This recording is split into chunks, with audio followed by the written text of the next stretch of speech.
Hi, Ryan Kinsel here again, and I wanted to do a quick video on a follow-up to the heart rate training that I had posted just a few days ago. And I wanted to use my Running to Win account to kind of show you how that exactly works and give you an example of some of the workouts that I've done.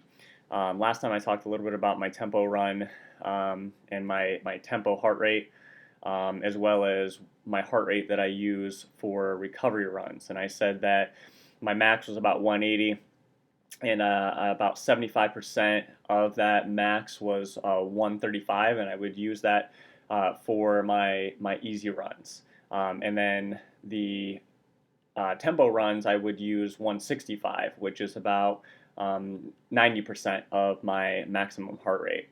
And I wanted to talk a little bit about that a little bit further, as well as the repetition of these types of runs. Repetition is not so much a bad thing. I know we want to get into variation with your runs and do hills and do strides and do tempos and do speed sessions and things like that. But if you use repetition properly, then you should be okay to see some progress that you're making. I like to use repetitive workouts every couple weeks to kind of see the improvement of my fitness. And I don't go out and try to do the same workout. I try to use different courses so I don't get caught up in comparing one week to another.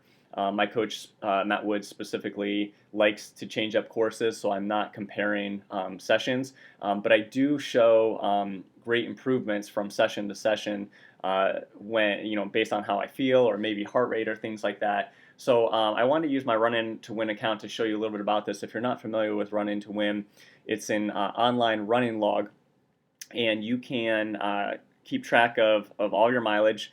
You can go talk about the weather. You can look at other people's logs. You can keep yearly totals of mileage, and it's just got a million different things you can do with it. It's free to make an account. So they even have an app for your phone. I think it's a buck to get that. But this is Run In to Win account that I have. And there are a couple workouts that I wanted to show you. First one was 1-7. So January 7th, and this was, I remember this day, this was awesome weather to run in. And I actually did this tempo session on a track. Sometimes I like to have a controlled area to do that, so not worry about hills on the roads, or just get a better idea of my fitness. So the purpose of tempo runs is to increase your stamina.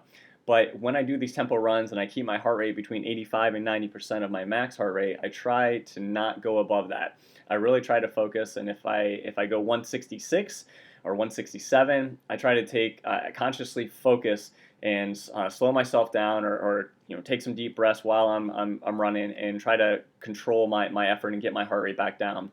So this was a 5-mile continuous tempo that I did with Nick Versenko, and this is 5-mile tempo in 24:58. My average heart rate for this entire one was 158, so it's about 7 beats underneath my tempo heart rate. So T minus 7 is what I use to say 7 beats minus underneath my tempo heart rate. I said I never went above 163, so I really tried to control it.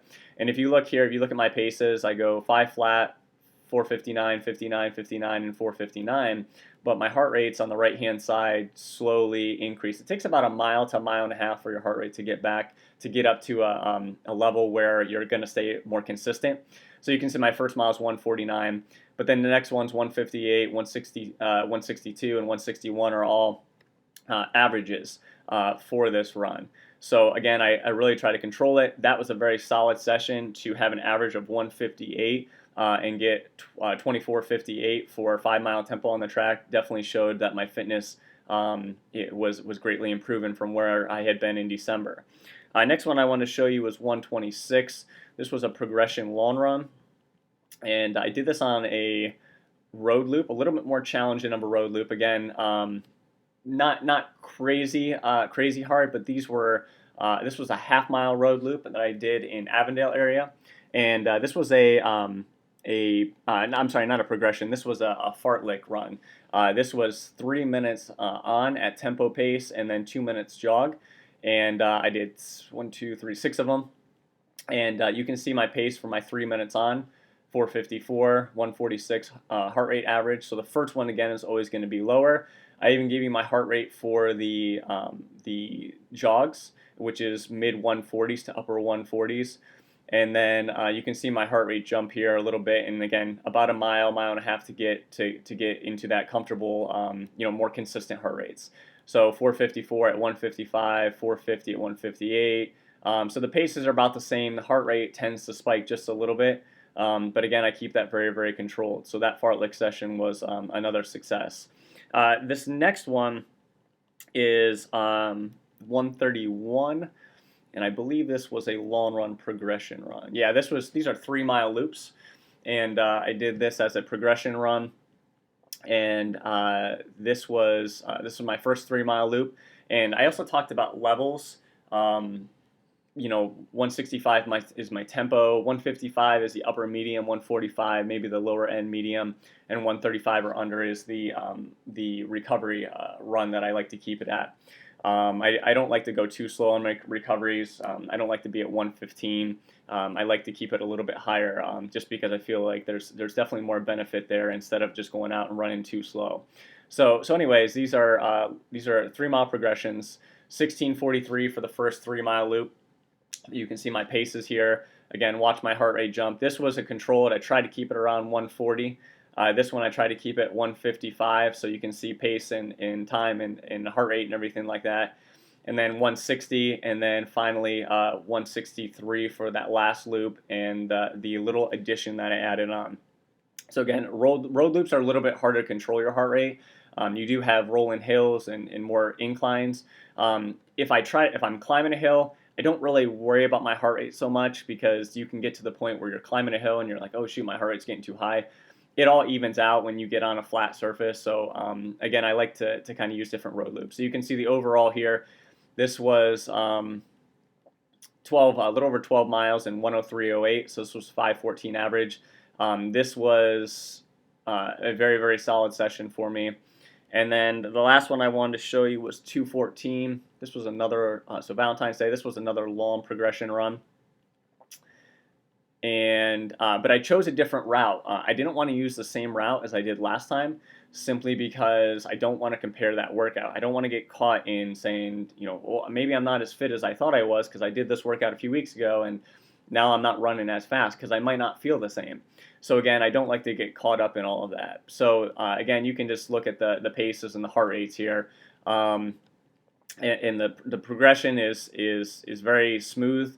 I don't jump all the way around. The paces, each mile gets faster, and every heart rate is a little bit higher as well. So the goal of this, yes, was to start around 6 flat and work down to about tempo pace.